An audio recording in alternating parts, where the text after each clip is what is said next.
Beneath the golden fracture of sunset outside Buckingham Palace, a woman in white lunged forward and struck a royal guard across the face.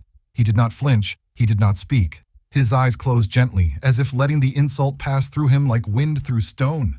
Beside him, a small boy tightened his grip on his mother's hand, lips trembling, not out of fear, but recognition. Something sacred had just been broken, not by the slap, but by the silence that followed. A silence that held more dignity than any shouted defense ever could. At first, people thought she was just another tourist, dressed in cream white heels, sleek sunglasses, and a designer bag slung casually over her arm. She looked more like a fashion ad than a protest. But then she stepped forward, not to admire the guards, not to take a photo, but to deliberately block their path. The crowd murmured. A few chuckled nervously. Was this part of the show? It wasn't. She turned facing the line of marching red coats, her chin high, arms crossed, and when the guards kept coming, measured, silent, unstoppable, she didn't flinch. She smirked. A police officer near the barriers called out once, then twice. "Madam, please step aside." No response. Instead, she shouted, "They're not real soldiers. This is just theater. I pay taxes. They can walk around me." Phones came out. Whispers turned into filming. A ripple of discomfort spread. One mother pulled her child closer. An older gentleman shook his head and muttered, "This isn't going to end well." Still she stood. The boots kept pounding the cobblestones. 6 guards, 20 meters, 15, 10, and still. She smiled, defiant, unmoving, waiting for someone, anyone, to back down. But no one did. And that was the first moment it felt wrong. Not loud, not violent, just quietly, unshakably wrong, like a cracked mirror held up to a ceremony meant to honor silence. And perhaps, before we rush to judge what we see in a single moment, it's worth pausing just long enough to ask, what would you have done standing in her place or his? Share your thoughts below, not to argue, but to understand. Sometimes reflection begins with a quiet comment. He didn't understand all of it, but he saw it. Every second. The small boy, just 6 years old, stood quietly behind the railings. One hand clutched his mother's coat. The other gripped a tiny Union Jack flag, now half folded in his fist. His eyes weren't on the woman. They were on the guard, the man in red, still as a statue, strong as the palace behind him. But something about the way he stood. It wasn't just discipline. It was something else. He had a scar, just beneath the chin strap, near the jawline. Faint but visible. Old, worn. And then there was his face. Calm, but not blank. Like he'd seen this before. Many times before. The boy watched the guard blink, just once. A slow, heavy blink, like closing a door. Then nothing. He simply waited.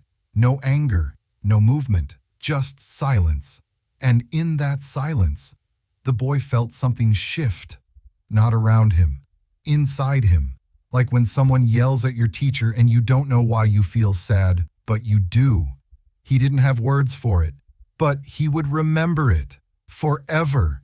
He would not remember what the woman wore or what she shouted, but he would remember the way that man stood. Still, bruised, but never broken. And in that moment, the boy stopped waving his flag. He just held it, still, like the man. The drumming started low, measured, like a heartbeat that belonged to something ancient. One by one, the crowd fell quiet. No one told them to, they just knew. The guards moved in perfect unison, boots rising and falling like waves, precise, heavy, inevitable. And yet, she didn't move, not an inch. Her smirk deepened. Her phone lifted, recording, not the ceremony, but herself in it. The boy's mother looked away, not because she didn't care, but because she did, and couldn't bear to see what might happen next. The woman stepped forward just half a foot, right into their path, bold, unyielding, unaware or unwilling to imagine consequence. Then, the moment. One guard, front of the line, 3 paces away, locked eyes with her, just for a second. She expected him to stop, to hesitate, to ask for permission, like so many others had always done. He didn't. He kept walking. And just before he reached her, she raised her hand. Fast, sharp, a slap, open-handed, striking the side of his face. It echoed, more than the drums, more than the boots. The sound cut through the cold spring air like something primitive, old, shameful. And yet, he stood there, eyes closed, lips sealed, head tilted slightly, not from pain, but from choice. He had chosen not to react, and the world, for just a moment, didn't know what to do with that. From the far edge of the crowd, someone moved, slowly, deliberately. An older man, gray-haired, walking with a slight limp, stepped forward. No uniform, but medals. 4 of them pinned neatly on a weathered tweed coat. The people parted for him without needing to be asked. Respect, unspoken, cleared the way. He didn't shout. He didn't point. He just stood beside the boy, rested both hands on his cane, and whispered, "His name's Barrett, William Barrett. He saved my nephew, Syria." Isan Sib Yunyan. A few heads turned, phones lowered, even the boy's mother glanced sideways. He was a medic, pulled children from rubble after the airstrikes, 12 of them, one by one, shoulders shattered, never told the press. The words hung in the air, quiet, heavier than the slap. The woman didn't hear. She was too busy yelling now, demanding someone arrest the guard, calling him a national disgrace. But the crowd had shifted, no longer just watching, now remembering. Someone looked up his name. Someone else found a photo. Blood on Barrett's uniform, a child cradled in his arms, and suddenly, the man in red was no longer a statue. He was someone who had once run into fire. So he could one day stand in silence. The boy looked up at the old man, then at the guard, and for the first time he understood what real strength looked like. It wasn't loud. It didn't strike back. It stood still when it could have destroyed. The guards kept marching, one after another, unbroken, unmoved. Their boots struck the stones with perfect rhythm, the kind that didn't need music, the kind that carried memory, discipline, sacrifice. Barrett remained in formation, his jaw tightened, but he did not speak. He did not touch her. He did not even look back. The woman spun toward the crowd. "What kind of animals are these?" she shouted. "He hit me. Did you see that? He hit me." But the footage said otherwise. The slap had come from her. The silence had come from him. Security moved closer, carefully, respectfully, not because of her, but because of the man she had touched. "You should step aside, ma'am," one officer said quietly, but she shook her head and screamed louder. "I'll sue the palace. I'll have that guard fired. This is abuse." And still, Barrett stood. The boy, still holding his mother's hand, whispered just loud enough to be heard. "Mum." He didn't even blink. His mother didn't respond. She couldn't. Something about that moment, the weight of it, left her speechless. One more guard passed, then another, and the crowd, once restless, now stood motionless, not out of fear, but out of awe, because no one, not even her, could break the line. Not with words, not with noise, not even with a slap. The silence was louder than her rage. Later that evening, the videos went viral. Clips of the woman shouting, the slap, the stillness of the guard. Millions watched, but not everyone understood. At first, she was loud online too, claiming she had been assaulted by a soldier, that she had been humiliated on royal grounds, that she would take legal action. But then, someone found the photo. A single image, buried deep in a 2016 military archive. It showed a young medic, bloodied, holding a Syrian child with one arm, his other arm limp, dislocated, broken. His name was in the caption, Sergeant William Barrett, British Army Medical Corps. Suddenly, the narrative cracked. People zoomed in, compared his face, his posture, even the scar beneath his jaw. It was him. The man who had stood silent during the slap was the same man who had once run into burning rubble to pull children out with his bare hands. The comments changed. So did the headlines. From ceremonial chaos at Buckingham to the guard who chose dignity. The boy's mother posted a single sentence. No hashtags, no drama, just 8 words. He stood still because he had already fought. That line was shared more than 200,000 times in 24 hours. And the woman? She deleted her accounts, vanished from the noise she had once created. Because sometimes, a man's silence isn't weakness. It's the echo of a battlefield no one else can see. Barrett never spoke to the press. He never released a statement. He didn't need to, because those who knew him already understood. The photo from Syria, the one that changed everything, was taken after a 4-hour rescue. A collapsed school. Dust, blood, screaming. 12 children buried, 3 dead, 9 still breathing when he arrived. He wasn't even supposed to be there. He had volunteered. Off shift. No armor, just instinct. Witnesses said he crawled through beams with a shattered shoulder, dragged bodies out one by one, even used his own uniform to bind wounds. He never accepted a medal. He declined interviews. And when he came home, he didn't return as a hero. He returned as a guard. Because as he once told a fellow soldier, you don't have to shout to honor something. He chose silence, ceremony, stillness. And so when that woman slapped him, she didn't just hit a guard. She hit a man who had already held the dying, a man who had seen real violence and chose deliberately never to pass it on. The boy didn't know that story, not yet, but he felt it, somehow. Because the way Barrett stood, it didn't feel like surrender. It felt like memory, like someone holding back a storm, because he'd once lived inside it. And that stillness, that restraint, was not weakness. It was the most powerful thing in the world. The boy didn't cry that day, not in the way adults expected. He didn't scream. He didn't ask questions. He just stared, wide-eyed, as the final guard passed. As Barrett returned to his place in formation, face marked, but untouched.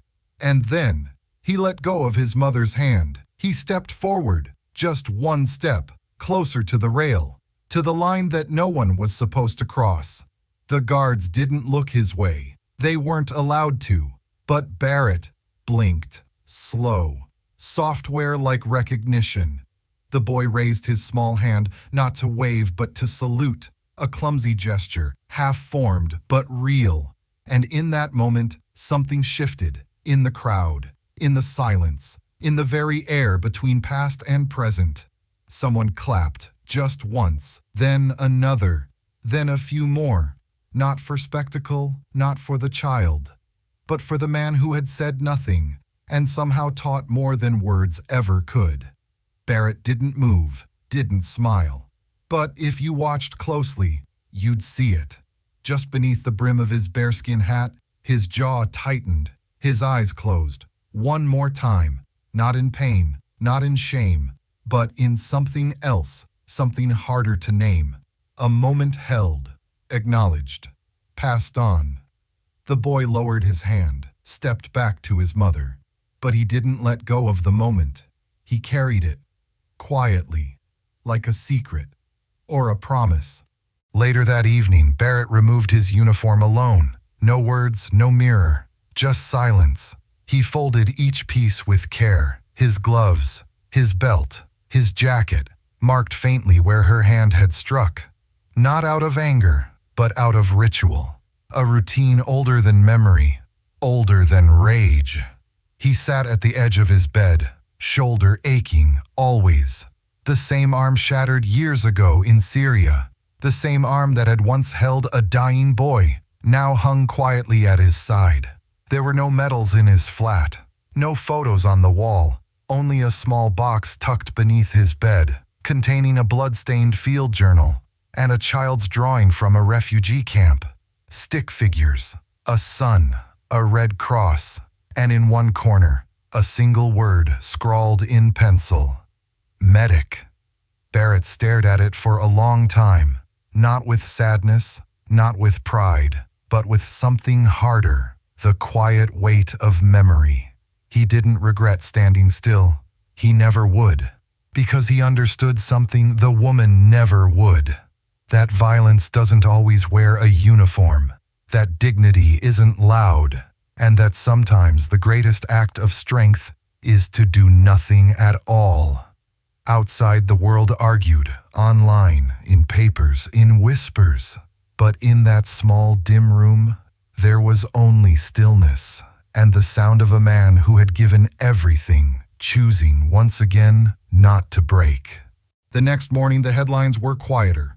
Not gone, but changed. They no longer spoke of scandal or spectacle. They spoke of restraint, of honor, of silence.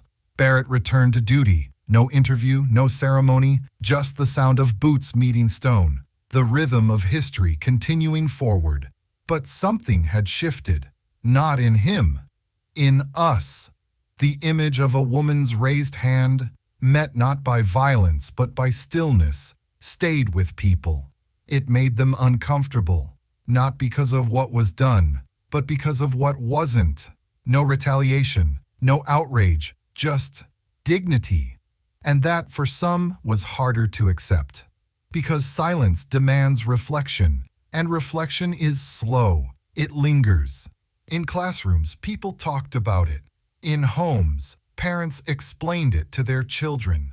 And in online comment sections, strangers, once divided, agreed on something rare. That sometimes the strongest line ever drawn is the one that doesn't move. That sometimes the most powerful protest is patience. And maybe, just maybe, the ceremony wasn't for show. Maybe it was a mirror, held up to remind us what kind of world we're choosing to live in. The boy never spoke of that day again. But years later, when asked about it, he simply replied, "I saw someone get hit, and I saw someone choose not to hit back. And I've never forgotten which one looked stronger." This story holds a profound lesson about dignity, restraint, and the quiet forms of strength that often go unnoticed in a loud world. Sergeant William Barrett's silence in the face of public humiliation was not weakness. It was a deliberate act of moral clarity. In an age where reacting, shouting, and proving one's power seem to be the norm, his stillness challenges that instinct. It reminds us that not all battles are worth fighting outwardly. Some are won by not letting the world drag you into its noise.